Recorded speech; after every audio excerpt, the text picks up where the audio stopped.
Hello প্রিয় শিক্ষার্থীরা, আসসালামু আলাইকুম সবাইকে। সবাই কেমন আছো? আশা করছি প্রত্যেকে ভালো আছো। আজকে আবারও তোমাদের জন্য নতুন একটি ভিডিও নিয়ে আসলাম। তোমরা দেখতেছো লাবিব 121 অফিসিয়াল। আমি তোমাদের সাথে রয়েছি লাবিব ইসলাম। আজকের ভিডিওতে আমি আলোচনা করব এসএসসি 2024 রেজাল্ট নিয়ে। সুখবর দিচ্ছে শিক্ষকরা। তো তোমাদের পরীক্ষার রেজাল্টটা কিছুদিনের ভিতরেই প্রকাশ করে দিবে, আর মাত্র কয়েকটা দিন তোমাদের হাতে সময় রয়েছে। তো বিশেষ করে আজকের ভিডিওটা তোমাদের জন্য স্পেশালিভাবে তৈরি করা। আজকের ভিডিওটা কেউই মিস করবে না, সবাই সম্পূর্ণ দেখো, তাহলে আশা করছি তোমরা অনেক কিছুই জানতে পারবে। ভিডিওটা শুরু করব তার আগে তোমাদের কাছে রিকোয়েস্ট, তোমরা যারা এই চ্যানেলটাতে একদমই নতুন রয়েছো, চ্যানেলটাকে সাবস্ক্রাইব করোনি, তারা এখনই চ্যানেলটাকে সাবস্ক্রাইব করে নোটিফিকেশন হলে ক্লিক করে দাও। আর যারা আগে থেকেই চ্যানেলটাকে সাবস্ক্রাইব করে রাখছো তাদেরকে অনেক অনেক ধন্যবাদ। তো চলো আজকের ভিডিওর মূল আলোচনায় যাওয়া যাক। এসএসসি পরীক্ষা 2024, আর মাত্র কয়েকটা দিন তোমাদের হাতে সময় রয়েছে, তারপরেই কিন্তু রেজাল্টটা প্রকাশ করে দেবে। হঠাৎ করে একদিন ঘুম থেকে উঠে দেখবে যে আজকে তোমাদের রেজাল্ট প্রকাশ। তো এই বিষয় নিয়ে কিন্তু অনেকেরই দুশ্চিন্তা, অনেকেরই ভয় যে রেজাল্ট কী জানি হয়। তারই জন্য কিন্তু আজকের ভিডিওটা। তো চলো বেশি কথা না বলে মূল আলোচনায় যাওয়া যাক।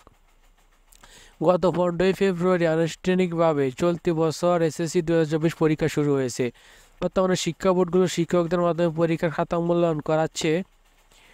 তো আমি যেটা বলবো যে মূল্যায়ন করাচ্ছে বলতে এখনও কিন্তু খাতা দেখার বাকি, বলতে খাতা দেখা সম্পূর্ণ হয়ে গেছে, কিন্তু তোমাদের যে প্রত্যেকটা খাতার মধ্যে তুমি কত নাম্বার পেয়েছো, 1 নঙে কত নাম্বার পেয়েছো, 2 নঙে কত নাম্বার পেয়েছো, এগুলো সব নাম্বার বসিয়ে বোর্ডে কিন্তু নাম্বার জমা দেওয়া হচ্ছে। তো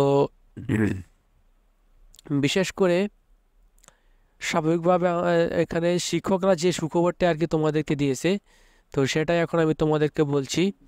আমরা দেখেছি দু এক নম্বরের কারণে অনেক শিক্ষার্থী ফেল করতে পারেন। আমরা চেষ্টা করেছি তা দেখে সে নাম্বারটি বাড়িয়ে দেওয়ার। মূলত শিক্ষার্থীর খাতার মধ্যে লিখলে আমরা নাম্বার বাড়িয়ে দেওয়ার চেষ্টা করব, কিন্তু যদি পরীক্ষার খাতায় লেখার পরিমাণ খুবই কম থাকে তাহলে সেখানে নাম্বার বাড়িয়ে দাও অনেকটা কষ্টকর হয় আমাদের জন্য।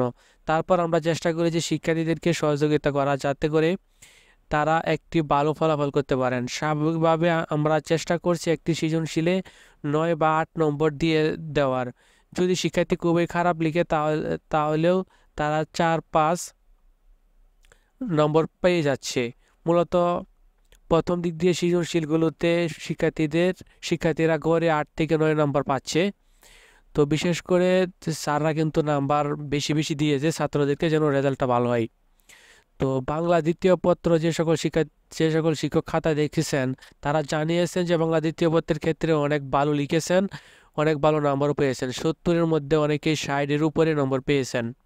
তো এখানে বিস্তারিত যদি আমি সব পড়ে শোনাই তাহলে কিন্তু ভিডিওটা অনেক বড় হয়ে যাবে। তো দেখো, যদি শিক্ষার্থীরা 200 নম্বরের মধ্যে 66 নম্বর পায় তাহলে পাস, অর্থাৎ তোমাদের যে বাংলা প্রথম এবং বাংলা দ্বিতীয়, ইংরেজি প্রথম এবং ইংরেজি দ্বিতীয়, যে পরীক্ষার মধ্যে প্রথম পত্র এবং দ্বিতীয় পত্র রয়েছে, সেই পরীক্ষা কিন্তু দুটার মধ্যে প্রথম পত্র দ্বিতীয় পত্র মিলে 200 নম্বর, আর এই 200 নম্বর থেকে 66 মিলে পাস। প্রথম পত্রে যদি ফেল করো, দ্বিতীয় পত্রে বেশি নাম্বার পাও, অর্থাৎ দুটা মিলে পাস করলেই কিন্তু তোমাদেরকে পাস দেয়। তবে এখানে শিক্ষক 100 নম্বরে 33 নম্বর পাস হিসেবে শিক্ষকরা বলছে।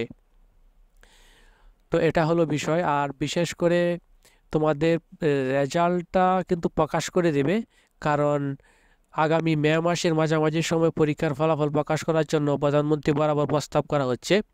অর্থাৎ প্রধানমন্ত্রীকে কিন্তু ইতিমধ্যে 3টা তারিখ কিন্তু দিয়ে দেওয়া হয়েছে, অর্থাৎ 9 মে, 10 মে, 11 মে। তো এই 3টা তারিখ থেকে প্রধানমন্ত্রী যেই তারিখটা বলবে যে এই তারিখে রেজাল্টটা প্রকাশ করে দেওয়া হোক, সব কিছু ঠিকঠাক থাকলে এই 3 তারিখ থেকে 1 তারিখের মধ্যে রেজাল্টটা প্রকাশ করে দেবে। সময় কিন্তু আর বেশি নেই। তো তোমাদের পরীক্ষা কীরকম হয়েছে, তোমরা পরীক্ষার রেজাল্ট নিয়ে চিন্তিত কিনা তা অবশ্যই কমেন্ট করে জানাবে। তোমাদের সকলের জন্য শুভকামনা রইল। সকলেই টেনশন মুক্ত থাকো, রেজাল্ট আসলে দেখবে যে অবশ্যই রেজাল্টটা ভালো হবে। ভিডিওটি দেখার জন্য ধন্যবাদ সবাইকে।